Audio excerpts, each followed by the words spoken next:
ৰাজ্যৰ ভিন্ন প্ৰান্তৰ লগতে যোৰহাটতো উলহ মালহেৰে উদযাপন কৰা হয় ৰঙৰ উৎসৱ ফাকুৱা। চকলানি পথাৰ গাঁও আৰু টেকেলা লাইন যুৱবৃন্দৰ সৌজন্যত আৰু স্থানীয় ৰাইজৰ সহযোগত তৃতীয় বাৰ্ষিক ফাকুৱা উৎসৱ উদযাপন।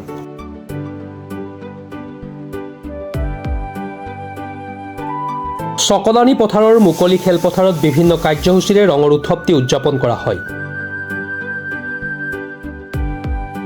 উল্লেখ্য যে বন্তি প্ৰজ্বলনেৰে শুভাৰম্ভণি কৰা অনুষ্ঠানটিৰ মূল কাৰ্যসূচীলৈ যোৱাৰ পূৰ্বে অঞ্চলটিৰ যুৱকবৃন্দই গাঁওখনৰ কেইবাগৰাকীও জ্যেষ্ঠ ব্যক্তিৰ চৰণত সেৱা নিবেদন কৰি এক অনন্য নিদৰ্শন দাঙি ধৰে।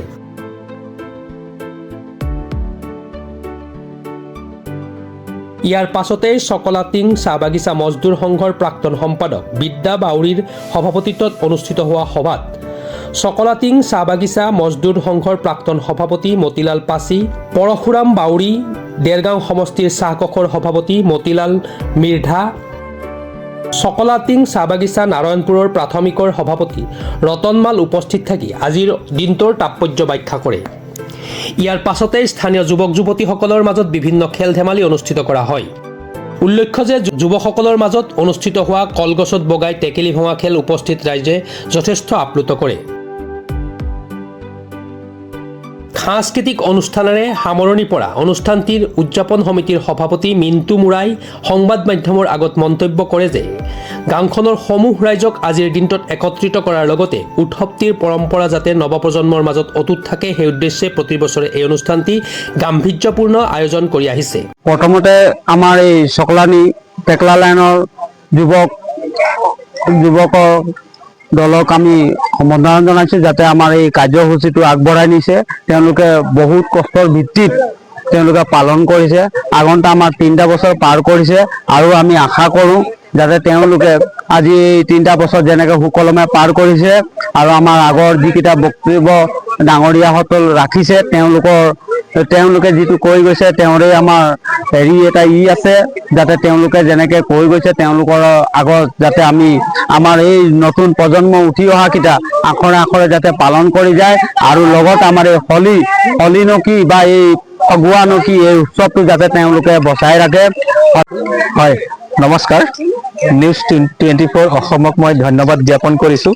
আমাৰ এই সৰু সুৰা কাৰ্যসূচীত আহি আমাক সহযোগিতা কৰাৰ কাৰণে আমাৰ উদযাপন সমিতি হৈ অশেষ ধন্যবাদ জ্ঞাপন কৰিছোঁ। লগতে আমাৰ চকলানি পথাৰ গাঁৱৰ টেকেলা লাইন আৰু যুৱবৃন্দৰ সৌজন্যত স্থানীয় ৰাইজৰ সহযোগত আমি তৃতীয় বাৰ্ষিক ফাকুৱা উৎসৱ উদযাপন কৰিব লৈছোঁ আৰু আমি এটা খুব নিশ্চয় আনন্দিত হৈছোঁ কাৰণ আমাৰ প্ৰত্যেকৰ ঘৰে ঘৰে এই উৎসৱ পালন কৰিবৰ কাৰণে সম্পূৰ্ণ হাতে কামে সহযোগিতা আগবঢ়াইছে।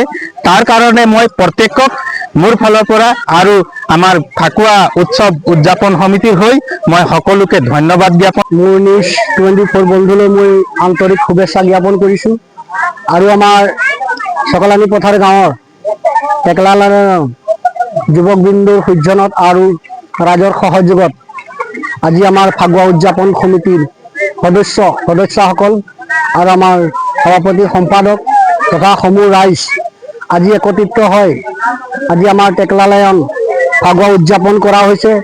আজি এই উদযাপন সমিতি আজি আমাৰ 3 বছৰ কাৰ্যকাল চলাই আছে আৰু এই কাৰ্যকাল চলাই যোৱাৰ কাৰণে আমি অশেষ ধন্যবাদ ৰাখিছোঁ। আৰু যিহেতু উঠি অহা প্ৰজন্মবিলাক যাতে আমাৰ এই ফাকুৱা উৎসৱখন পালন কৰিবৰ কাৰণে আমি তেখেতক অশেষ ধন্যবাদ ৰাখিছোঁ যাতে আগন্তুক দিনবিলাক যাতে তেওঁলোকে সুকলমে পাৰ কৰিবৰ কাৰণে আমি তেওঁলোকক ধন্যবাদ দিছোঁ। প্ৰতি বছৰৰ দৰে এইবছৰো আপোনালোকে তৃতীয় বাৰ্ষিক ৰঙৰ উৎসৱ ফাকুৱা উলহ মালহেৰে উদযাপন কৰিছে। দেখিবলৈ পাইছোঁ বিভিন্ন কাৰ্যসূচীৰে আজি এই অনুষ্ঠানটি উদযাপন কৰিছে। কি ক'ব? আমাৰ চকলাটিং চাহ বাগিচাৰ টেকলা লাইনৰ যুৱকবৃন্দই আজি দ্বিতীয়বাৰৰ বাবে তেওঁলোকে ফাকুৱা উৎসৱ উদযাপন কৰিছে আৰু খুব আনন্দ লাগিছে এনেধৰণৰ প্ৰত্যেক বছৰে পতাৰ কাৰণে। আৰু উদযাপন সমিতিক আমি ধন্যবাদ জ্ঞাপন কৰিছোঁ এইটো কাৰণে যে এই পৰম্পৰাটো যাতে আমাৰ উঠি অহা যুৱক যুৱতীসকলে ইয়াক ধৰি ৰাখে। প্ৰত্যেক বছৰ যাতে তেওঁলোকে এই উদযাপন আয়োজন কৰে আৰু এই উদযাপনৰ দ্বাৰা আমাৰ এই অঞ্চলসমূহ গোটেই ৰাইজ যুৱক যুৱতী আমাৰ ছাত্ৰ ছাত্ৰীসকল বয়োজ্যেষ্ঠসকল যাতে আমাৰ এটা মিলা প্ৰীতিৰে এইটো মিলা প্ৰীতিৰ এটা ৰঙৰ খেল আৰু এই ৰংটোৱে হৈছে প্ৰত্যেক মানুহৰ মনত এটা উৎসাহ উদ্দীপনা আৰু উৰ্বৰা এটা প্ৰত্যেক ব্যক্তিৰ ওপৰত আহি যায় আৰু সেইটো কাৰণে আমি এই মিলা প্ৰীতিৰ দ্বাৰা এই উৎসৱটো আমি পতা হয় আৰু যাতে আজি তাৰিখৰ পৰা সকলোৱে এটা মিলা প্ৰীতি মৰম চেনেহ ভাই বন্ধু সকলোৰ লগতে যাতে কোনো হাই কাজিয়া নকৰাকে ধুনীয়াকৈ উদযাপনটো শেষ কৰে তাৰ কাৰণে সকলোকে মই অনুৰোধ কৰিছোঁ। যোৰহাটৰ পৰা বিকি নেওগৰ ৰিপৰ্ট, প্ৰাতঃ টাইম ডিজিটেল। শদিয়াৰ পৰা ধুবুৰীলৈ, বৰাকৰ পৰা ব্ৰহ্মপুত্ৰলৈ সকলোৰে মাজত চিনাকি এটা নাম প্ৰাতঃ টাইম।